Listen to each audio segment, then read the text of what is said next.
Hello दोस्तों, मैं सुरेंद्र कुमार कुर्रे, जिला बलरामपुर, रामानुजन, छत्तीसगढ़। देश दुनिया के सभी बुद्धिजीवी सज्जनों, दोस्तों, क्रांतिकारी महिलाओं को नमन बंदन है और बच्चों को दुलार प्यार। दोस्तों, आज का वीडियो का शीर्षक होगा 35-40 साल से समाज के दिमाग में क्या गोबर भरी जा रही थी। इस संदर्भ में हम आज बात करेंगे, जिसमें कुछ बातें पर्दे पर भी होगी, इस पर समझना होगा। और हमसे बेहतर आप लोग जानकार हैं, इस चीज़ से हमसे ज़्यादा आप लोग वाकिफ़ भी हैं, लेकिन हम संकेत दे रहे हैं, जिसमें यदि गलत होगा तो आप लोग इस पर हमें सुधार के लिए कमेंट कर सकते हैं। बाकी मेरी बात पर ज़्यादा नाराज़ होने की ज़रूरत नहीं है। कोई ऐसी बात भी हम नहीं आज वीडियो में बात अपनी रखने जा रहा हूँ, जिससे कि आप लोग को ठेस पहुँच सकती है। लेकिन मेरा कहना है कि यदि हम संत महापुरुषों की विचारधारा के अंतर्गत आते हैं या हम उस विचारधारा को अमल करने की कोशिश कर रहे हैं, तो इस पर भी हम लोगों को ध्यान देना जरूरी होना चाहिए, ये मुझे मानना है। दोस्तों, मैं समझता हूँ कि हमारे पास जितनी समझ है उतनी ही बात करनी चाहिए। और यदि लंबे समय की शोषण के जलती हुई आग के कारण कहीं गलती मुझसे हो जाए तो अपनी गलती को मान लेनी चाहिए। यही इंसानियत और करुणा के पहचान हो सकते हैं। और यदि गलती होने के बावजूद भी जो व्यक्ति या जो लोग अपनी गलती को नहीं मानते हैं, तो ऐसे लोग को मनुवादी से भी खतरनाक हो सकते हैं या माना जा सकता है, क्योंकि यह आज स्पष्ट कराता है कि ST SC OBC समाज यानी हम सब जितना हैं 85% होने के बावजूद भी मनुवादी लोग और मनुवादी विचारधारा 85% के ऊपर क्यों हावी है।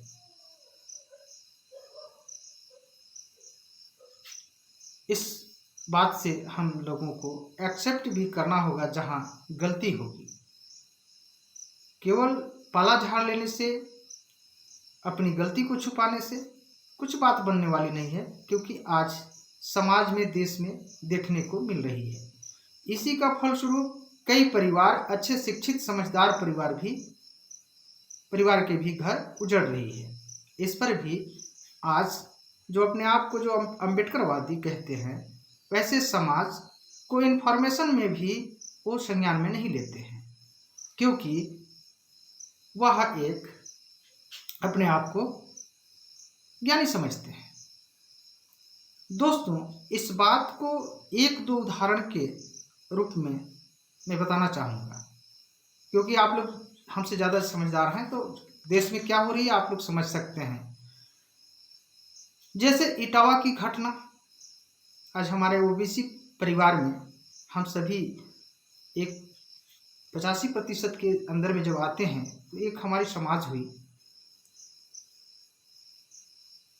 इटावा की घटना। और जो बाबा साहब, जो जिनकी रचित संविधान के फलस्वरूप एक समता, स्वतंत्रता, बंधुता और न्यायवादी ऐसी पुस्तक के आधार पर उस संविधान के अंतर्गत में हम सब जीवन जी रहे हैं भारत में।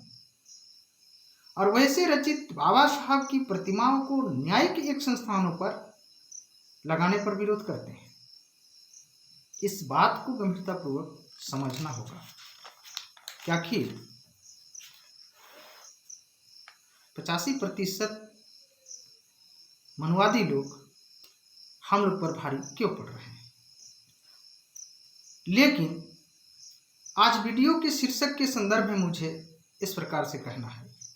दोस्तों, कुछ लोग कहते हैं कि हम 35-40 साल से रात दिन समाज को जगाने का काम कर रहे हैं। ये अच्छी बात है, खुशी होती है। लेकिन परिणाम में क्या आती है उस पर भी आदमी जो पीड़ित होता है वो जरूर ध्यान रखता है। क्यों रखता है? क्योंकि उसे चाहिए न्याय। और जो लोग समाज में आर्थिक और शैक्षणिक रूप से पीछे रहे हैं उन्हें मानसिक आर्थिक रूप से मदद करके भी वैसे लोगों को आगे बढ़ाने का काम कर रहे हैं, ऐसा बोलते हैं लोग। दोस्तों, ऐसा कहने वाले लोग चाहे जिन लोगों को आगे बढ़ा रहे होंगे, मुझे इस बात पर खुशी होती है, परंतु हम कितना ईमानदार हैं इसे भी अपने गिरेबान में झांक लेना चाहिए। यदि हम ईमानदार नहीं हो रहे हैं तो हम संत महापुरुषों की लायक संतान हो ही नहीं सकते हैं। इसका परिणाम कि हम 85% होने के बावजूद भी आपस में ही लड़कट के मर रहे हैं। मैं एग्जाम्पल के लिए बता रहा हूं कि कोई भी कितना भी माता पिता सजग रहे और नाबालिग बच्चे जब तक उनके अंडर में रहते हैं होते हैं, जो समाज में जाने लायक नहीं होते हैं बच्चे, यदि उसके बीच में यदि कोई बच्चे गलत करते हैं तो वो माता पिता पर सारे गलती बिल्कुल है कि वो गलती है। हालांकि इस माता पिता को अपने जीवन रहते तक बच्चे के ऊपर निगरानी बहुत जरूरी है, लेकिन जब वह बच्चे बड़े बड़े हो जाते हैं तो वहाँ माता पिता कानून और सामाजिक दायरे से बंध जाता है, प्रतिबंध हो जाते हैं। क्यों? यदि ज़्यादा उस पर प्रेशर दे बच्चे यदि कुछ गड़बड़ियाँ करने लगे तो प्रेशर देने के बाद समाज के लोग कहते हैं कि बड़े बच्चे होने के बाद उनको इतना प्रेशर नहीं देना चाहिए, मजबूर हो जाते हैं, तो वो समाज के बीच में तैरने लगते हैं वैसे संतान। और जहाँ जिस समाज में नालायक लोगों की संख्या होगी और उसके इर्द गिर्द में यदि वो संतानें चला जाता है तो लायक संतान भी वो नालायक हो जाता है। इस बात बहुत कड़वी है, लेकिन इस बात को समझना होगा, क्योंकि हमने जो अनुभव किया है सारी चीज को देख रहा है। अपनी गलती को हम लोग जब तक एक्सेप्ट नहीं करेंगे और अपनी गलती को जहां तक हम लोग आपस में नहीं सुधारेंगे तो सिर्फ मनुवादी ब्राह्मणवादी को गलत कहने से कुछ होने वाला नहीं है। तो आज दोस्तों, ऐसा करने वाले लोग चाहे जिन लोगों को आगे बढ़ा रहे होंगे, समझिएगा मैं संकेत दे रहा हूं, अब किसको बढ़ाना चाहिए? फिर भी मेरा कहना है कि चाहे वो जिन लोगों को आगे बढ़ा रहे होंगे, मगर हमें इस बात पर खुशी है, लेकिन अपनी ईमानदारी को भी और अपनी कर्तव्य कहाँ पे हमारी मानसिक ऊर्जा आर्थिक ऊर्जा लगाना चाहिए और हम किस परिप्रेक्ष्य में समाज और परिवार के बीच में जाना चाहिए। सबसे पहले क्योंकि हमें तो जो नालायक भी होगा परिवार या लोग, उनको भी तो हमें एक विचारधारा के माध्यम से सुधार करना जरूरी है। लेकिन सबसे पहले हमको क्या 10 की संख्या जहां नालायकों की हो और एक ईमानदार है, वो शोषित है, पीड़ित है, क्या उसे छोड़ देंगे? 3 साल पहले मुझे किसी ने एक अपने ही लोग कहा कि कुर्रे जी 10 लोगों को नाराज करके एक व्यक्ति को खुश नहीं किया जा सकता है। मैं तो बिल्कुल आश्चर्य हो गया इस बात से।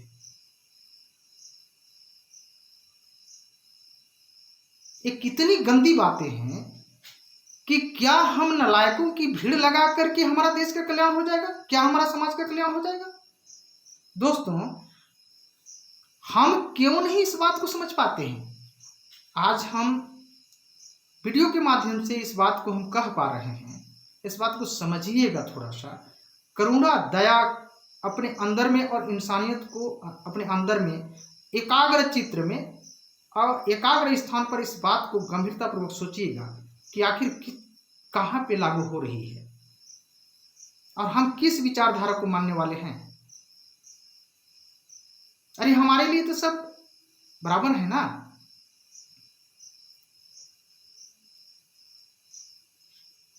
और दुख तो तब होता है दोस्तों, दुख तो तब होता है, आश्चर्य तब होता है जब सामाजिक रूप से कई पवित्र रिश्तों के विपरीत भी निर्णायक अंजाम दिया जाता है। मैं संकेत कर रहा हूं, बात को समझिएगा। इस विषय में मैं अभी संकेत कर रहा हूं। और किसी अदर समाज के लड़का लड़की रिश्ते में आ जाए तो उन दोनों को जाति से बहिष्कृत कर दिया जाता है।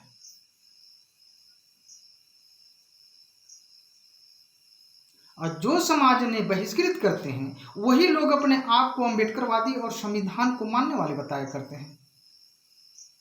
ये समझना जरूरी है कि जिन लड़का लड़की अदर समाज से थे या होते हैं और हम अम्बेडकरवादी हैं और संविधान को मानने वाले हैं, उसके बावजूद भी उसको हम बहिष्कृत कर रहे हैं वैसे लोगों को। हालांकि उसमें बहुत सारे कंडीशन हैं, उसको भी देखना पड़ता है कि आखिर उन लोगों को उचित है या नहीं है। ये मैं मानता हूँ और ऐसा होना चाहिए। दोनों परिप्रेक्ष्य को, दोनों पहलू को देखना जरूरी है। लेकिन उसी दंपति को आप बहिष्कृत कर रहे हैं और फिर 4-5 साल के बाद फिर उसको समाज में मिला ले रहे हैं। मिला ले रहे हैं वो तो ठीक बात है, लेकिन उसी को आप बहिष्कृत कर रहे हैं। वीडियो का शीर्षक का मतलब समझिए कि 35-40 साल से समाज के दिमाग में क्या गोबर भरी जा रही थी। तो जब हम 35-40 साल से हम जागरूक हैं, अब हम अम्बेडकरवादी हैं, हम सामाजिक समझ है हम में, तो 3-4 साल में क्या मैंने उसके पहले क्या कर रहे हैं। तो इसीलिए हम ये वीडियो का शीर्षक रखा है। दोस्तों मैं क्षमा चाहूँगा कि इस बात को यदि निष्पक्ष होकर के आप लोग सुनेंगे इस वीडियो को पूरी और समझेंगे तो समझ में आएगा और अच्छा लगेगा, और नहीं तो आप एक पक्ष में सुनेंगे तो बुरा तो लगेगा ही। दोस्तों इन घटनाओं को लेकर सार यह है कि जो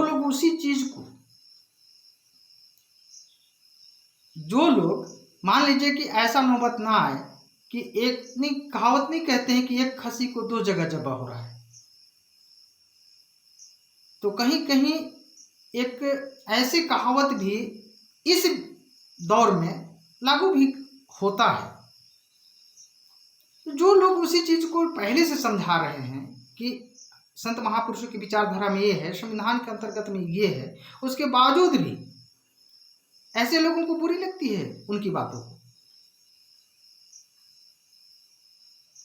इसलिए आज जो लोग सच्चाई के रास्ते में चलते हैं, मानवता की बात करते हैं, सामाजिक समझ की बात जो लोग करते हैं, संवैधानिक दायरे में चलते हैं, वैसे लोगों को आज ये विरोधी हो जाते हैं। अक्सर ऐसे लोग,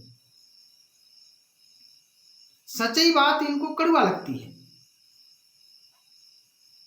लेकिन एक न एक दिन समाज वहीं पर आती है, तो फिर हमें क्यों नहीं उस बात को उसी दिन मान लेना चाहिए। मगर वैसे लोगों से, इंसान से जब दूरी बना लेते हैं या उनकी बात बुरी लगती है, तो वह व्यक्ति को तब तक बहुत ही ज्यादा शोषित और पीड़ित कर दिया जाता है और वह शोषित पीड़ित का शिकार हो जाता है। इस बात को लेकर मुझे बहुत दुख होती है। दोस्तों मेरा अनुभव कहता है कि लोग परिस्थिति के अनुसार शिक्षित और अशिक्षित होते हैं। हालांकि आज हमारा संविधान मिले 77-78 साल हो चुकी, लेकिन हकीकत में आज जो प्रतिभाशाली हैं स्टूडेंट, मैं अपने ऊपर भी बीता है इस चीज को कि मैं किस तरह से पढ़ाई लिखाई कैसे कर पाया और कहाँ तक करना चाहिए था हम नहीं कर पाए, कि हमारा इतिहास, हमारा जीवनी बहुत ही दर्दनाक है, फिर मैं व्यक्तिगत इसमें नहीं लाना चाहूँगा। दोस्तों, मेरा यह अनुभव कहता है कि शिक्षित किसी भी परिस्थिति में, शिक्षित और अशिक्षित बहुत मुश्किल से होते हैं, और होना भी जरूरी है, शिक्षित होना भी बहुत जरूरी है। लेकिन बाबा साहब के इतिहास से लेकर आज तक समाज में सबसे ज़्यादा पढ़े लिखे लोग वास्तविक सामाजिक समझ की दिशा को भटका रहे हैं। मैं उदाहरण देना चाहूँगा, आप लोगों को गुमराह में नहीं रखना चाहूँ, क्योंकि आप लोग बुरा भी मान सकते हैं। आज से 35 साल 36 साल पहले, 30-32 साल 35 साल, ये हमारी अनुभव है। क्या हमारा एससी परिवार में क्या दहेज प्रथा चल रही थी? नहीं। लेकिन जैसे जैसे ये पढ़े लिखे लोग आए समाज में, आज ये दहेज प्रथा कहां से कहां पहुंच गई। दहेज प्रथा के वजह से किसी भी प्रकार से वो माता पिता शोषित भी हुए हैं, उसके बावजूद भी अपने बच्चों को शिक्षित तो कर पा रहा है, संस्कार तो दे पा रहा है, लेकिन वो बच्चे तो समाज के हैं हो गए ना, बड़े होने के बाद वहां बरकलाया भी जा रहा है, और दहेज के बिना उनको शादी भी, कितने हत्या हो जा रहे हैं, और इस मोड़ पे षड्यंत्रकारियों को मौका भी मिल जा रही है। समाज क्या नहीं देख रही है? हम सब नहीं देख रहे हैं क्या? तो इस पर दोस्तों हम सभी को ईमानदारी पूर्वक एक्सेप्ट करके इस पर ध्यान देने की जरूरत है, और इस पर अमल करके सही दिशा की ओर हम लोगों को चलना होगा।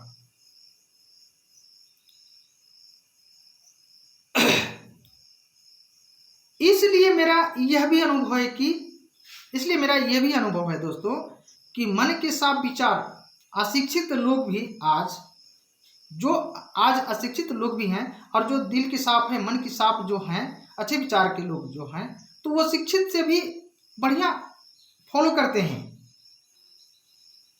जब कहीं मीटिंग वगैरह में बैठते हैं, तो अशिक्षित लोग भी जो साफ सुथरा दिल के होते हैं, तो वो शिक्षित तो दलाली करते हैं कुछ लोग। मैं सभी लोगों को नहीं कह रहा हूँ, बात को ध्यान दीजिएगा, इसको अन्यथा नहीं लेना होगा। लेकिन कुछ जो अशिक्षित, जिसको मूर्ख कहते हैं लोग, वो अच्छा डिसीजन देते हैं। मैं मानता हूं कि कोई भी एक व्यक्ति सभी चीजों से निपुण नहीं हो सकता है, यह फैक्ट बात है। इसलिए किसी आपत्ति विपत्ति काल में पीड़ित शोषित व्यक्ति या परिवार के लिए समाज की जरूरत होती है। जिस समाज में समझदार व्यक्तियों को मिलाकर उस समूह को समाज कहते हैं। तो अब हम लोगों को ध्यान देना होगा दोस्तों कि किन व्यक्तियों की समूह को हमें इकट्ठा करना होगा। सबसे पहले, चूंकि सुधारवादी तो हम सब हैं, सभी विचारधारा में आता है, संत महापुरुषों की विचारधारा में कि सभी को सुधार करना है। लेकिन सबसे पहले किस समाज को हमको समूह में लाना होगा, इस बात को ध्यान देना होगा कि नहीं।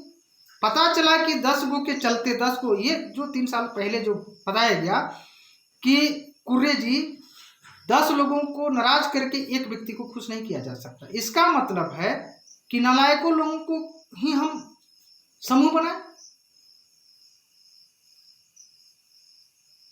तो थोड़ा समझना होगा इस बात को दोस्तों। मैं इस वीडियो में यदि हम कुछ, शायद आप लोगों के लिए लगा होगा कि हम गलत बोल दिए होंगे, तो मैं माफ़ी चाहूँगा। लेकिन ईमानदारी पूर्वक आप लोग इस बात को समझिए, निष्पक्ष होकर के, एकाग्र चित्त में होकर के, और पूरी वीडियो सुनिए। कभी कभी कमेंट में आता है कि आधी अधूरी वीडियो सुन करके लोग कमेंट करना शुरू कर देते हैं। हालांकि मैं कहता हूँ, फिर से रिपीट करता हूँ कि उस पर पूरा वीडियो को सुनिए, तब समझ में आएगा। आधा अधूरा सुनने के बाद समझ में नहीं आता है। तो फिर से मैं सभी बुद्धिजीवी दोस्तों को, सज्जनों को, क्रांतिकारी महिलाओं को मैं नमन बंदन करते हुए बच्चों को दुलार प्यार, जय भीम, जय मानव समाज।